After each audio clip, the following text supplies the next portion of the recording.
Halo, nama saya Valencia dengan NIM 39180108 dari kelas F mata kuliah Bank dan Lembaga Keuangan lainnya.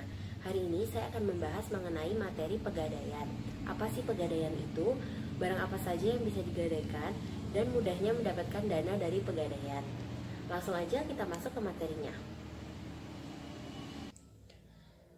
Pernahkah kalian mendengar slogan menyelesaikan masalah tanpa masalah? Slogan tersebut memang sudah tidak asing di telinga masyarakat Indonesia.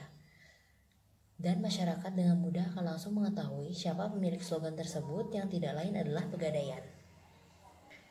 Perusahaan gadai milik negara yang telah ada sejak tahun 1901 ini memang menjadikan slogan tersebut sebagai salah satu tagline andalannya di iklan-iklan televisi, koran, billboard, dan semacamnya. Nah, sebenarnya Pegadaian itu apa sih? Pegadaian adalah sebuah badan usaha milik negara dalam sektor keuangan Indonesia yang bergerak pada 3 lini bisnis perusahaan, yaitu pembiayaan, emas, dan aneka jasa. Atau Pegadaian adalah lembaga yang melakukan pembiayaan dengan bentuk penyaluran kredit atas dasar hukum gadai.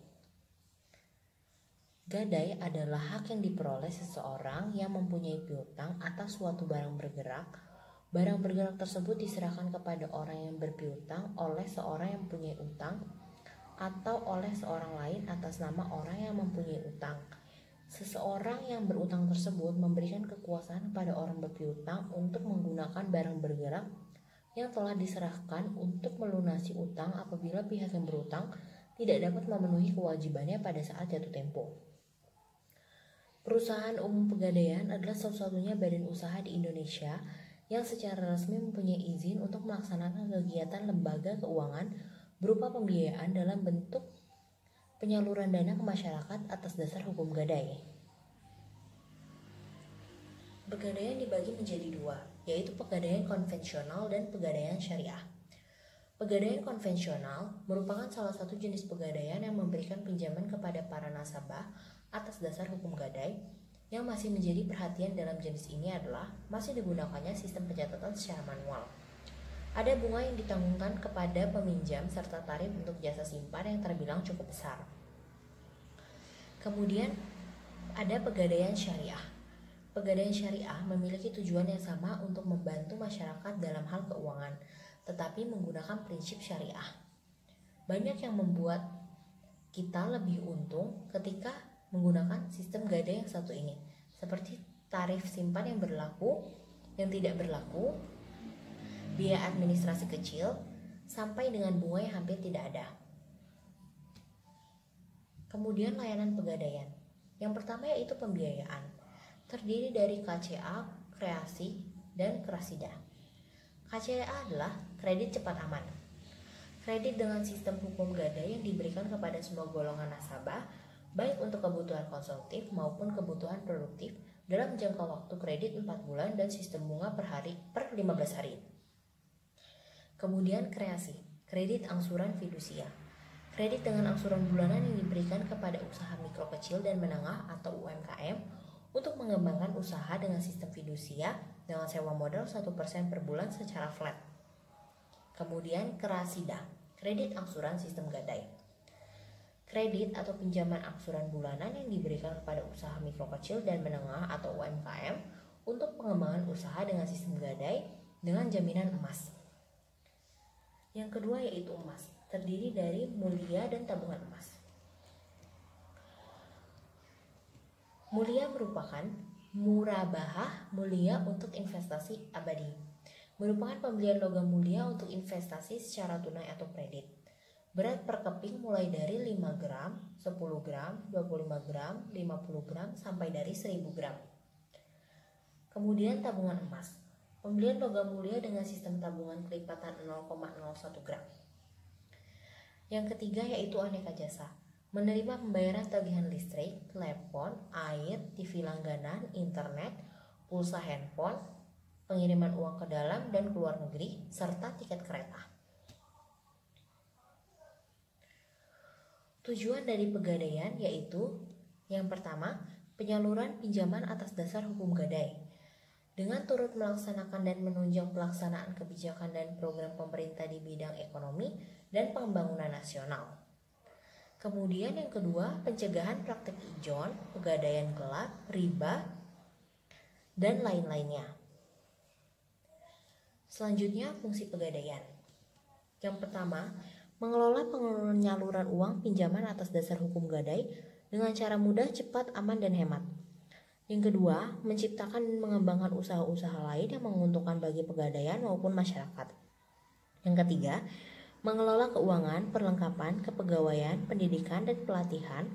Yang keempat, mengelola organisasi, tata kerja, dan tata laksana pegadaian. Yang kelima, melakukan penelitian dan pengembangan serta mengawasi pengelolaan pegadaian. Kegiatan usaha dari pegadaian yang pertama, menyalurkan pinjaman. Yang kedua, menerima jasa taksiran. Yang ketiga, menerima jasa titipan. Yang keempat, memberikan kredit pegawai tetap. Yang kelima, bersama pihak ketiga, memanfaatkan aset perusahaan dalam bisnis properti. Selanjutnya, sumber dana pegadaian. Yang pertama, modal sendiri. Yang kedua, penyertaan modal pemerintah. Yang ketiga, pinjaman jangka pendek atau perbankan. Yang keempat, pinjaman jangka panjang KLBI. Yang kelima, pinjaman dari masyarakat, obligasi. Kemudian manfaat dari pegadaian. Yang pertama, bagi nasabah. Manfaat utama yang diperoleh oleh nasabah yang minjam dari pegadaian adalah ketersediaan dana dengan prosedur yang relatif lebih sederhana dan dalam waktu yang lebih cepat, terutama apabila dibandingkan dengan kredit perbankan. Di samping itu, mengingat jasa yang ditawarkan oleh pegadaian tidak hanya jasa pegadaian, maka nasabah juga dapat memperoleh manfaat antara lain. Yang pertama, penaksiran nilai suatu barang bergerak dari pihak lain atau institusi yang telah berpengalaman dan dapat dipercaya. Yang kedua, penitipan suatu barang bergerak pada tempat yang aman dan dapat dipercaya. Kemudian, manfaat pegadaian untuk pegadaian. Manfaat yang diharapkan dari pegadaian sesuai jasa yang diberikan pada nasabahnya adalah yang pertama, penghasilan yang bersumber dari sewa modal yang dibayarkan oleh peminjam dana. Yang kedua, penghasilan yang bersumber dari ongkos yang dibayarkan oleh nasabah memperoleh jasa tertentu dari perum pegadaian. Yang ketiga, pelaksanaan misi pegadaian sebagai suatu badan usaha milik negara yang bergerak dalam bidang pembiayaan berupa pemberian bantuan kepada masyarakat yang memerlukan dana dengan prosedur dan cara yang relatif sederhana. Yang keempat, berdasarkan peraturan pemerintah nomor 10 tahun 1990, laba yang diperoleh oleh pegadaian digunakan untuk yang pertama, dana pembangunan semesta sebesar 55%, cadangan umum sebesar 20%, cadangan tujuan sebesar 5%, dan dana sosial sebesar 20%. Kemudian ada karakteristik pegadaian. Karakteristik pegadaian yang membedakannya dengan bank atau lembaga keuangan lainnya yaitu yang pertama, pinjam meminjam. Kegiatan di pegadaian yang paling dominan adalah utang piutang. Aktivitas pinjam meminjam menjadi hal utama yang menjalankan roda lembaga ini. Dalam kegiatan pinjam meminjamnya, pegadaian juga memiliki syarat dan ketentuan yang mesti dipenuhi sesuai perjanjian. Yang kedua, jaminan. Mengajukan pinjaman di pegadaian tidak bisa tanpa jaminan. Anda harus menyerahkan barang berharga yang bernilai jual untuk ditukarkan dengan dana cair dari lembaga ini. Jaminan tersebut mesti berupa barang bergerak seperti emas, televisi, ataupun ponsel. Nilai pinjaman yang akan Anda peroleh bergantung taksiran dari harga benda jaminan yang Anda bawa. Kemudian yang ketiga, benda gadai dikuasai pegadaian. Selama Anda belum mengembalikan dana hasil pegadaian, barang berharga, Anda belum bisa mendapatkan kembali jaminan Anda. Hak penguasaan benda jaminan tersebut sepenuhnya dipegang oleh pegadaian dan baru kembali ke Anda setelah Anda melunasi utang. Namun, jika dalam jangka waktu perjanjian Anda tidak dapat pula mengembalikan uang yang Anda pinjam, benda jaminan tersebut akan menjadi milik pegadaian. Kemudian ada barang-barang yang dapat digadaikan. Antara lain yang pertama, sertifikat rumah. Sertifikat rumah menjadi barang gadai yang bernilai mahal, apalagi jika nilai jual rumah tersebut mahal. Mengingat uang yang didapat dari menggadai rumah sangat besar, Anda dapat menggunakan uangnya untuk berbagai macam kebutuhan, mulai dari memenuhi kebutuhan sehari-hari, kebutuhan pendidikan, kesehatan, bahkan modal untuk membuka usaha baru. Dengan menggadaikan rumah, Anda tidak perlu menggadaikan barang lain lagi ketika uang mulai menipis. Kemudian yang kedua adalah sertifikat tanah. Meskipun harga tanah naik setiap tahun, tapi nilai jualnya tidak lebih mahal dari nilai jual rumah. Besarnya nilai gadai tanah yang diperoleh tergantung dari taksiran PBB tanah tersebut. Beruntunglah jika Anda memiliki sebidang tanah yang luas dan terletak di wilayah strategis, sebab nilai gadainya pasti jauh lebih mahal dibandingkan nilai gadai tanah yang ada di pedalaman. Yang ketiga, kendaraan bermotor. Sebagian besar masyarakat Indonesia memiliki kendaraan bermotor yang diparkirkan di depan rumah, baik sepeda motor maupun mobil. Keduanya dapat digadaikan saat keuangan kandas. Jumlah pinjaman yang diterima jumlahnya besar, apalagi jika menggadaikan mobil. Gadai kendaraan bermotor bisa dibilang cukup menguntungkan karena yang digadaikan bukan wujud fisik dari kendaraan tersebut, melainkan surat BPKB-nya. Meski sudah digadaikan, Anda masih diperbolehkan untuk menggunakan kendaraan tersebut saat beraktivitas. Jika cicilan sudah lunas, maka surat BPKB yang digadaikan akan langsung dikembalikan oleh pihak pegadaian. Kemudian yang keempat ada perhiasan. Perhiasan berupa emas, mutiara, intan, berlian, dan permata juga dapat digadaikan untuk sementara jika Anda tidak mempunyai uang lagi. Proses gadai perhiasan juga sangat mudah, terutama emas, karena nilai jualnya yang cukup tinggi. Dengan melampirkan fotokopi identitas saja, maka uang dipinjam akan langsung dicairkan. Yang kelima, alat-alat elektronik. Jika tidak mempunyai keempat barang yang disebutkan di atas, Anda bisa menggadaikan alat-alat elektronik seperti televisi, kulkas, radio, bahkan gadget pribadi Anda. Namun, persyaratan gadai barang elektronik lumayan ketat karena adanya perubahan teknologi. Jika ingin menggadaikan barang-barang elektronik, pastikan masa produksi barang tersebut tidak lebih dari 1 tahun agar proses pencairan pinjaman lebih mudah dan cepat.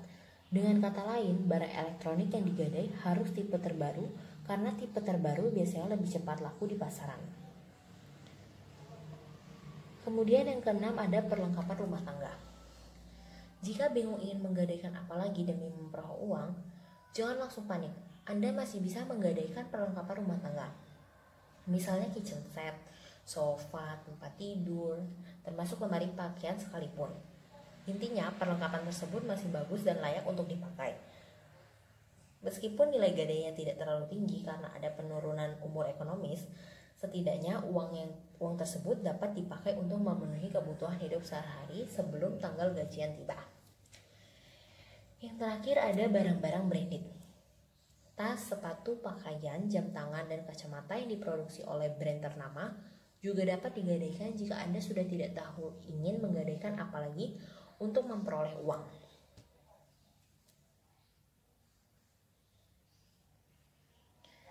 Kemudian mudahnya mendapatkan dana pegadaian. Secara sederhana, Anda hanya perlu datang ke cabang pegadaian terdekat dengan membawa barang yang Anda dijaminkan. Di sana akan ada petugas yang melayani Anda. Salah satu petugasnya adalah penaksir yang akan memperkirakan nilai dari barang jaminan yang Anda bawa. Benda jaminan yang Anda bawa akan ditahan sampai sementara Anda melunasi pinjaman sesuai waktu yang diharuskan. Jika di tempat lain menerapkan biaya administrasi besar dan beberapa potongan lain dalam pinjaman, pegadaian menerapkan tarif administrasi yang dipukul rata yaitu Rp25.000. Waktu pengembalian pinjaman di pegadaian juga tidak bersifat kaku. Anda dapat menebus barang jaminan Anda dalam 15 hari kerja maupun 3 hari kerja. Semakin cepat Anda mengembalikan dana pinjaman, bunga yang mesti Anda bayar kepada pegadaian juga akan semakin kecil. Yang pertama, mudahnya mendapatkan dana pegadaian karena fleksibel.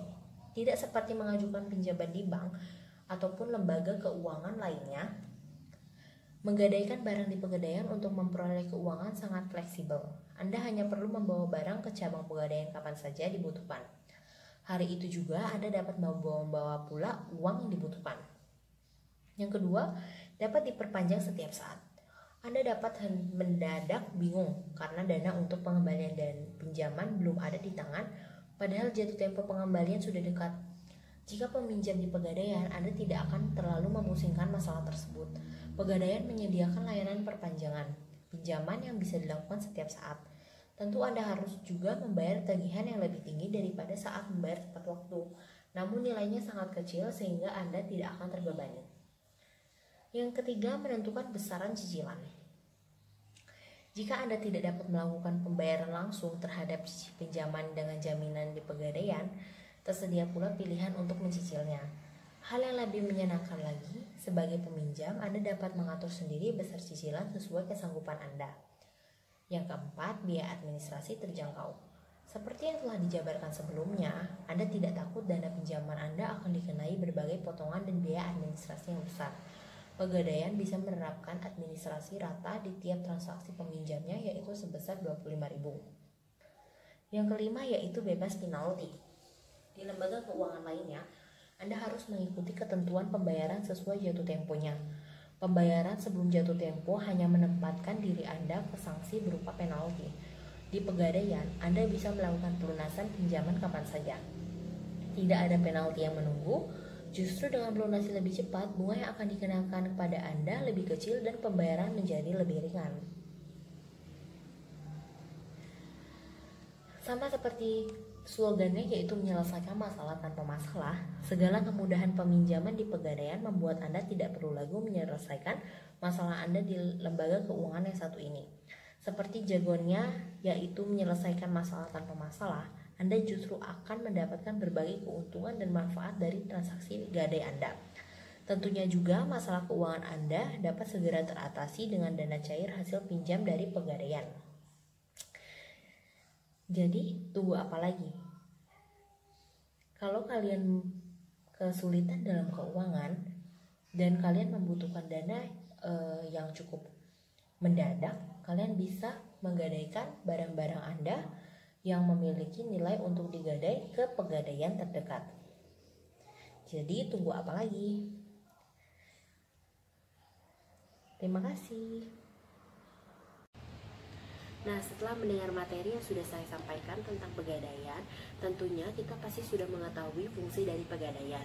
Intinya, Pegadaian memberikan solusi untuk kita yang membutuhkan dana cepat dengan memberikan barang kita sebagai jaminannya. Prosesnya pun mudah, cepat, dan aman dibandingkan dengan kita meminjamnya dengan rentenir. Selain itu, kita juga dapat mengambil barang kita kembali apabila kita sudah melunasi pinjaman kita di Pegadaian dengan waktu tertentu. Semoga materi yang saya sampaikan bermanfaat dan berguna untuk kita semua. Terima kasih.